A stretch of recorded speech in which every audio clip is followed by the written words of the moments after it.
Hello everyone, ओम साई राम। स्वागत है आप सभी का हमारे न्यू ब्लॉग में। Good morning. तो अब है वक्त काकड़ आरती के बाद का, यानी कि अब वक्त है मेरे बाबा को स्नान कराने का। और आज का ये पूरा व्लॉग बहुत स्पेशल होने वाला है क्योंकि बाबा से रिलेटेड है। तो व्लॉग को लाइक ज़रूर कर दीजिएगा, जाते जाते आप भूल ना जाओ। तो अब मैं ढूंढ रही थी बाबा के लिए कपड़े, मुझे क्या पहनाना है आज। तो आज था ट्यूसडे, तो मुझे लग रहा था कि आज मैं ट्यूसडे को बाबा को रेड पहनाती हूँ। लेकिन जब मैंने दिलखुश बाबा के लिए देखा तो रेड वाले कपड़े बहुत हैवी थे, तो मैंने सोचा नहीं, जो थोड़े से हल्के होते हैं ना, क्योंकि गर्मी पड़ रही है। वैसे तो बाबा एसी में रहते हैं, लेकिन फिर भी बाबा के लिए थोड़े से लाइट वेट कपड़े मैंने निकाले थे। और अब बारी आती है बाबा के हार मालाओं की। तो मालाएं जो इस बॉक्स में मैं रखती हूँ वो छोटे छोटे से रखती हूँ, जैसे कि मतलब मुझे मिल जाए, क्योंकि क्या होता है ना, बड़ी चीज़ें तो आसानी से मिल जाती हैं, पर छोटी छोटी चीज़ों को ढूंढना ना कई बार बहुत मुश्किल का काम होता है। जैसे कि लड्डू गोपाल जी के कंगन, उनकी माला, तो वो मैं इसमें रखती हूँ। और बाबा के श्री चरणों की जो माला होती है वो भी मैं इसमें रखती हूँ, ताकि मुझे आसानी से सुबह ज़्यादा टाइम ना लगे। वैसे भी बहुत ज़्यादा टाइम लग जाता है, क्योंकि बाबा को तैयार करना, पहले उनको प्रेम से उठाना, फिर उनके लिए एक वस्त्र निकाल कर रखना, फिर उनको स्नान कराना, चंदन इत्यादि करना, करते करते बहुत सारा टाइम लग जाता है। सच में यार, कई बार तो मम्मी की डांट भी सुननी पड़ती है मुझे इसी चक्कर में। लेकिन फिर भी कोई बात नहीं, बाबा से प्यार है तो सब कुछ जायज़ है। अब बारी है बाबा की पगड़ी की। तो मैं जो बाबा की रेगुलर पगड़ी लगाती हूँ वो अलग बॉक्स में रखी हुई है, और जो बाबा की हैवी पगड़ी हैं, जो मतलब फेस्टिवल्स में मैं यूज़ करती हूँ, वो मैंने अलग रखी हूँ, क्योंकि वो वर्क वाली पगड़ियाँ हैं तो वो मैं साथ में नहीं रख सकती। तो जो थोड़ी सी जैसे पगड़ी में धागा निकल जाता है, फिर मैं वो पगड़ी या फिर कपड़े बाबा के हटा देती हूँ और फिर नए कपड़े बाबा के अब इस्तेमाल करती हूँ। तो वैसे ना बाबा पगड़ी लगाकर मेरे बहुत प्यारे लगते हैं। आपने तो देखा ही होगा कि बाबा का पगड़ी का जो रूप अलग से ही निखर के आता है, और जब मुकुट लगा लेते हैं तब तो बात ही क्या है। तो इसमें मुझे कुछ पगड़ियाँ मिली और कुछ नहीं मिली। जैसे कि मुझे दिलखुश बाबा की पगड़ी इसमें नहीं मिली, और ना ही द्वारका माई बाबा की मिली। तो वो मुझे अगला वाला बॉक्स खोलना पड़ेगा, तभी जाकर मिलेगा। पीछे से मम्मी मुझे बोल रही थी जल्दी करो जल्दी करो जल्दी करो। मैं कहा मम्मा कर तो रही हूँ जल्दी, अब कैसे जल्दी करूँ। पर फिर भी अब बाबा के स्नान की बारी आई, और बाबा को मैं स्नान कराऊं और 2-3 मिनट अपने पास ना रखूं, ऐसा तो हो ही नहीं सकता। इतना प्यार आता है ना, मतलब ऐसा लगता है कि बस बाबा को अपने पास रखूं और बहुत सारी बातें करूं। कई बार तो ऐसे बाबा को हाथ में लिए लिए ना मैं भावुक सी हो जाती हूँ। बड़ा अच्छा लगता है कि मतलब बहुत सारी बातें करने का दिल करता है, पर क्या करूँ, टाइम नहीं होता है। अगर इनसे बात करने लग जाती हूँ तो फिर टाइम का पता ही नहीं चलता है। लेकिन सच में जब बाबा पास में होते हैं तो एक अलग सी एनर्जी होती है। कई बार तो मुझे देखकर ना मम्मी भी कहते हैं मुझे भी दो बाबा को। तो हम लोग मिलकर बाबा से बहुत सारी बातें करते हैं। और अब बाबा के परफ्यूम की बारी है, जो बाबा के वस्त्रों पर मैं एवरीडे लगाती हूँ, हर दिन। पहले तो, और एक चीज़ मैं आपको और बताऊँ, मैं जब अब जो बाबा के आज दिन भर बाबा वस्त्र पहनेंगे वो अगले दिन मैं ज़रूर धोती हूँ, चाहे मैं पानी से धोऊँ सिंपल, या फिर मैं बाबा का जो भी सामान है मतलब वो मैंने अलग रखा हुआ है। तो बाबा के वस्त्रों को एवरीडे आप वॉश कीजिए और एवरीडे उन्हें पहनाइए, ठीक है।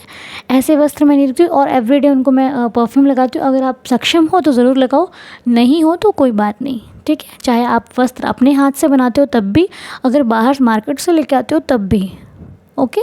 क्योंकि हम बाबा को मूर्ति नहीं समझते, हम बाबा को अपने बाबा समझते हैं। तो हम जब अब कुछ लोगों का सवाल होता है कि क्या बाबा को एवरीडे स्नान कराना चाहिए। तो भाई जब हमने बाबा लाए हैं घर पे, है ना, जब बाबा को रखा हुआ है घर पे, तो उन्हें एवरीडे स्नान कराने में क्या दिक्कत है। हम नहीं करते स्नान, हम भी तो अपने लिए वक्त निकालते हैं ना, स्नान करते हैं, तो उनको भी स्नान कराना तो पड़ेगा ही पड़ेगा। इसलिए थोड़ा वक्त अपना कैसे भी मैनेज कीजिए, पर बाबा के लिए भी वक्त निकालिए। आपको भूख लगती है तो आपको पता लगता है ना आपको खाना है, तो वैसे ही बाबा के लिए वक्त भी आपको ज़रूर निकालना चाहिए। उसके बाद बारी आती है चंदन की।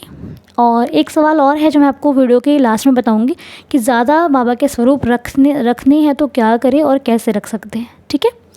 तो अब बारी है चंदन की। हमने बाबा को चंदन लगाया, मुकुट पहनाया, बहुत सुंदर हमारे बाबा लग रहे हैं। अब आगे की तैयारी हो रही है, चरण पादुकाओं पे जो तिलक लगेगा। और मैं हमेशा जब भी अपने तिलक लगाती हूँ तो मैं बाबा की चरण पादुकाओं से ही लगाती हूँ। मैं कभी भी ऐसे चंदन नहीं लगाती। अगर नहीं लगाऊंगी तो नहीं लगाऊंगी, लगाऊंगी तो बाबा के चरणों का ही लगाऊंगी, अदरवाइज़ नहीं लगाऊंगी। पता नहीं मुझे क्या सुकून मिलता है उनके चरणों से लगा करके, एक अलग सी मतलब खुशी मिलती है कि मुझे ऐसे कोई अवार्ड मिला हो, ऐसा लगता है। पता नहीं इन चरणों में शायद ऐसा सुकून है। आप भी, जो मैं बताती जा रही हूँ, अगर आप करते हो तो बहुत अच्छी बात है, नहीं करते तो आप ट्राई करके देखना। अच्छा लगेगा आपको भी पक्का। तो अब चरणों में बाबा की जो माला थी मैंने वो पहना दी है और अब बारी आती है हमारी आरती की। तो मैंने जोत बत्ती तैयार कर ली है, घी की जोत बत्ती तैयार करके अब हम बाबा के सामने दीप प्रज्वलित करेंगे और आरती करेंगे।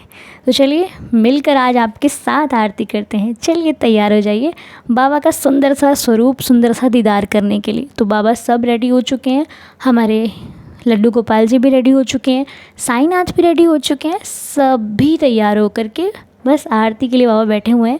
और ये मेरे हांडी बाबा हैं जो कि मुझे बहुत प्यारे हैं। और इस वक्त बाबा की आरती करी मैंने। आरती शिरडी माझे पंढरपुर छोटी आरती आप कर सकते हैं, या फिर जो भी आरती आपको इजीली याद है वो आप कर सकते हैं। नहीं याद है तो आप आप प्ले करके भी आप आरती कर सकते हैं। साथ में कोई साउंड वगैरह आप उसको लगा लीजिए, यूट्यूब पे लगा लीजिए, तो वो लगा करके भी आप आरती सुनकर कर सकते हैं, कोई दिक्कत वाली बात नहीं है। नहीं तो हमारी साईं दीदार चैनल पर बाबा की छोटी आरती अपलोडेड है, आप वहाँ पर जाके भी आरती वो आप लगा सकते हो और आरती कर सकते हो, ठीक है। नहीं आपको मिलेगी तो मैं डिस्क्रिप्शन में लिंक डाल दूँगी, आप वो आरती सुन सकते हैं, ठीक है। तो अब बाबा की आरती हो चुकी है। अब मैं लगाऊंगी बाबा का मिश्री का भोग जो कि बाबा के पास रखा रहता है, और उसके बाद वही मिश्री मैं खा लेती हूँ या फिर अपनी चाय में डाल लेती हूँ, या फिर जो भी है जैसे भी है मैं उसका यूज़ ज़रूर करती हूँ। तो अब मैंने बाबा को मिश्री का भोग लगाया, फिर बाबा को पानी पिलाया। उसके बाद बाबा के सारे काम डन होने के बाद अब काम बचता है मेरा। मेरा क्या काम होता है, पूरी पूजा कंप्लीट होने के बाद मैं पढ़ती हूँ 11 वचन, जो कि मेरी स्पेशल पूजा है। मेरी स्पेशल पूजा यही है कि जब तक मैं 11 वचन नहीं पढ़ती सुबह और रात को सोने से पहले, तब तक मेरा दिन भी अधूरा रहता है और मेरी रात भी अधूरी रहती है। तो 11 वचन मेरे लिए संजीवनी है। तो 11 वचन पढ़ने के बाद ये लगाई मैंने मस्तक पर ऊदी, और ये ली मैंने डायरेक्ट ऊदी। मैं पानी में डाल के नहीं पीती हूँ, आपको पता ही है। मैं तो ऐसे सीधी खा लेती हूँ और मुझे बहुत टेस्टी लगती है। मेरे को लगता है कितनी कोई दे दे मैं खाती रहूँ। तो भाई अब सारी पूजा होने के बाद अब बारी आती है हमारे उस जल को पीने की जो बाबा के लिए मैं रात को रखती हूँ, और सुबह मॉर्निंग में मैं वही जल पीती हूँ। बाबा को तैयार करने के बाद सुबह उठकर मैं कुछ पानी नहीं पीती, पानी तभी पीती हूँ जब बाबा की आरती वगैरह कर लेती हूँ तब। और अब मम्मी जी मेरी चाय बना के ले आई थी, डांट भी पड़ी थोड़ी, पर कोई बात नहीं, मम्मी ने डांटा भी लेकिन फिर मम्मी ने मेरे लिए चाय लेके आए, और अब मम्मा और मैं बैठ के चाय पियेंगे। साईं जी को भोग लगा दिया है चाय का, बिस्किट्स का। अब हम लोग जा रहे हैं चाय पीने। मम्मा मेरी एक्टिंग कर रहे थे देखो। और अब सबसे ज़रूरी क्वेश्चन हम लोग पूछते हैं कि क्या बाबा के अधिक स्वरूप घर पे रख सकते हैं। तो देखिए, मैं अपनी बात बताऊं, मैं किसी को नहीं मानकर आपको अपनी बात शेयर कर रही हूँ कि हम कितने भी स्वरूप रख लें, घर में कितने भी मेहमानों को बुला लें, लेकिन अगर हम उनकी केयर नहीं कर सकते, अगर हम उनकी देखभाल नहीं कर सकते, तो सब कुछ व्यर्थ है।